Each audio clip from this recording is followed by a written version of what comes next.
মুনকার এবং নাকির। আমাদের দেশের লোকেরা বিকৃত মুনকির নাকির বলে, মুনকির না, মুনকার। মুনকার মানে বিকট, বিকট বিকট চেহারা নিয়ে আসবে, সেটা মুনকার। নাকির মানে বিকট চেহারা নিয়ে আসবে, এই জন্য তাদের নামকরণ হয়েছে হাদিসে। এই দুই ফেরেশতা এসে বলে মান রাব্বুকা, প্রশ্ন করবে তোমার রব কে?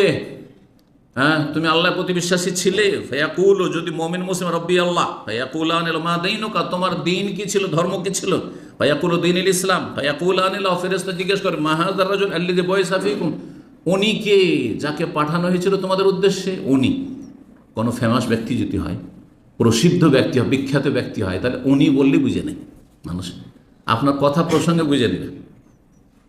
দেশের ভালো মন্দ সম্পর্কে আলোচনা করছেন, আর যদি বলেন যে দেশটাকে অনেক উনি এগিয়ে নিয়ে চলে গেলেন, মানে খুব ভালো উন্নতি হয়েছে দেশের, কে নিয়ে গেলেন বুঝবেন না? প্রধানমন্ত্রী, তাই না? নাম পাওয়ার কোনো প্রয়োজন নেই, বা যেখানে রাজা আছে রাজা, সবাই বুঝে নেবেন যে উনি দেশটাকে অনেক এগিয়ে নিয়ে গেছে। ঠিক ওই রকমই এখানে যে মা হাজার রাজুল মানে এই নয়, বেদাতিরা কিন্তু এই হাদিসের অপব্যাখ্যা করে কি বলে, এখানে মা হাজার রাজুল মানে এই যে ছবি দেখানো, নবী শুধু ছবি না, আমাদের কিছু লোকেরা জাহিল লোক বক্তারা বলে এই যে ছবি দেখাবে যে মা হাজার রাজুল আল্লাহ যে বলছে, এটা কে? না না, এটাও বল। আর বিদাতি মোল্লারা বলে, বেরেলভিরা বলে যে নবী সাল্লাল্লাহু হাজির নাজির দেখো, কবরেও হাজির, নবী গিয়ে হাজির হয়ে যাবেন। মন কান্নাকে জিজ্ঞাসা করছে আর নবী গিয়ে হাজির। একসাথে কতগুলি লোক দাফন হচ্ছে? কত দাফন হচ্ছে? একটা একটা করে সারা পৃথিবীতে কত লোক দাফন হচ্ছে, নবী সব জায়গায় হাজির। হ্যাঁ, নবী সে দুনিয়া থেকে চলে যাননি, নবী ইন্তেকাল করেননি, নবী আমাদের মধ্যে জীবিত আছেন। আর একজন মানুষ কত জায়গায় হাজির হতে পারে?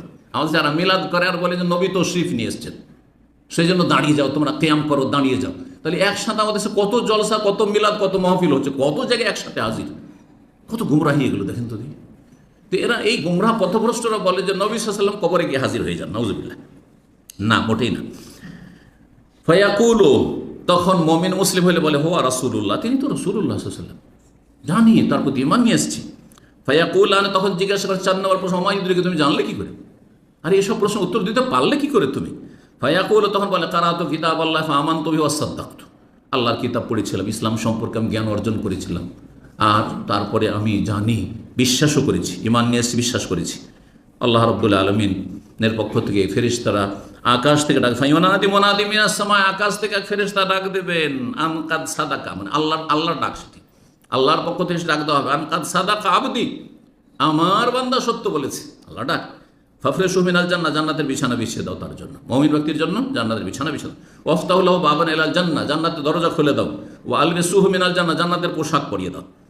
আর তারপরে জান্নাতের সুগন্ধি আর জান্নাতের মনোরম বাতাস আসতে থাকবে। ওয়াইফতাহু লাহু ফিহা মাদ্দা বাসারি, আর তার কবরকে যত দূর পর্যন্ত তার দৃষ্টি যায় ততটা কি করা হবে, সম্প্রসারিত, লম্বা করে দীর্ঘ করে দেওয়া হবে, দীর্ঘায়িত করে দেওয়া হবে। ওয়াইনাল কাফের, পক্ষান্তরে কাফেরের ক্ষেত্রে বলছেন তার মরণের কথা উল্লেখ করে রাসূলুল্লাহ সাল্লাল্লাহু আলাইহি ওয়াসাল্লাম। তারপরে ওয়া তুআদু রূহু ফি জাসাদিহি, শরীরে রূহ সঞ্চারিত করা হবে কবরে, যেমনই কবরে দাফন করা হবে, কবর হোক, জ্বালিয়ে দেওয়া হোক, যেই অবস্থায় হোক না কেন শাস্তি হবে, কবরের জিজ্ঞাসাবাদ হবে। সেটা কবর এই জন্য যে ইসলামে কবরের নীতিমালা রয়েছে, বিধান রয়েছে, সেই জন্য। কিন্তু যারা কবর দেয় না, এর মানে এনে যে জ্বালিয়ে দিল তো তাকে মন কান্নাকে জিজ্ঞাসা করবে না, পানিতে ভাসিয়ে দিল সেই জন্য মন কান্নাকে জিজ্ঞাসা করবে না। হ্যাঁ, কোনো কিছুতে খেয়ে নিল, হিংস্র পশুতে খেয়ে নিল, তাহলে কি করে তাকে উঠানো হবে আর বসা হওয়ার? কবরটা এই জন্য বোঝানো হয়েছে, কবরটা শরীয়তের বিধান, সেই জন্য কবর হোক আর নাই হোক, এই সমস্ত কিছু হবে প্রত্যেকের সাথে। বলছেন রাসূলুল্লাহ সাল্লাল্লাহু আলাইহি ওয়াসাল্লাম, ইয়াতিহি মালাকান, দুই ফেরেশতা আসবে অসৎ কাফের পাপিষ্টের কাছে কবরে, ফাইজুলিস, বসিয়ে দিবে তাকে, আর তাকে বলবে মান রব্বুকা, তোমার রব কে? বলবে হা হা লা আদরি, হাই হাই কিছু জানি না, কিছু জানি, আক্ষেপ করবে। ফায়াকুলান লাহু মা দীনুকা, তোমার দিন ধর্ম কি? ফায়াকুলু হা হা লা আদরি, হাই হাই আমি কিছু জানি না। ফায়াকুলান, জিজ্ঞাসা করবেন ওই দুই ফেরেশতা, মা হাযা রাজুল লাবইসু, উনি কে যাকে তোমাদের উদ্দেশ্যে প্রেরণ করা হয়েছিল? ফায়াকুলু হা হা লা আদরি, হাই হাই কিছুই জানি না। ফায়ুনাদি মিনাস সামাই, আকাশ থেকে ডাক দেওয়া হবে, আন কাযাবা, মিথ্যা কথা বলেছে, মিথ্যা কথা বলেছে। মিথ্যা কথা কেন? অন্য হাদিসে রয়েছে লোকেরা যাই বলতো তাই বলতাম, সবাই যেটা বলতো সেটা বলতাম। না না, সে অবিশ্বাসী ছিল, বিশ্বাসই করতো না, হয় নাস্তিক ছিল, বেদিন ছিল, কাফের ছিল, অবিশ্বাসী ছিল, মুশরিক ছিল, ঈমান ভঙ্গকারী ছিল।